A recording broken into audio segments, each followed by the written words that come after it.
নমস্কার।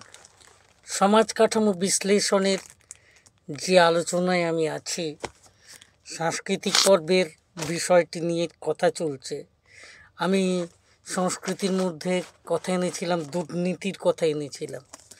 সেই দুর্নীতির কথা এনেই এখন আমি কথা বলবো। আমাদের যে সম্মিলিত জাতিপুঞ্জ, তার মধ্যে 160টি যে সদস্য রাষ্ট্র রয়েছে, তাদের দুর্নীতি নিয়ে আলোচনা করতে গিয়ে দেখা যাচ্ছে যে ভারতবর্ষ একেবারে প্রথম দিকে রয়েছে।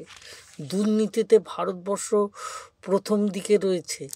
যে অভিযুক্তদের মধ্যে রয়েছে এইসব সব দেখা যাচ্ছে যে এখানে দুর্নীতিতে দেখা যাচ্ছে যে মন্ত্রীর, কেন্দ্রীয় মন্ত্রী, রাজ্যমন্ত্রী, পুলিশ প্রশাসন, আয়কর, বিক্রয় কর, কাস্টমস, রেল, ব্যাংক, বেতার, দূরদর্শন, রেশন দোকান, স্কুল, কলেজ, কে নয়?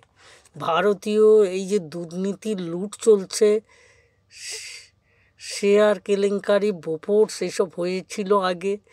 এই যে চূড়ান্ত দুর্নীতি, এই দুর্নীতির কথা যদি সংস্কৃতিতে তুলে ধরি, নয় এ শেষ হবে না তো।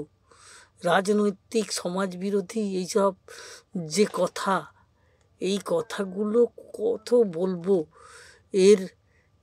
এই কথা চলতে থাকছে।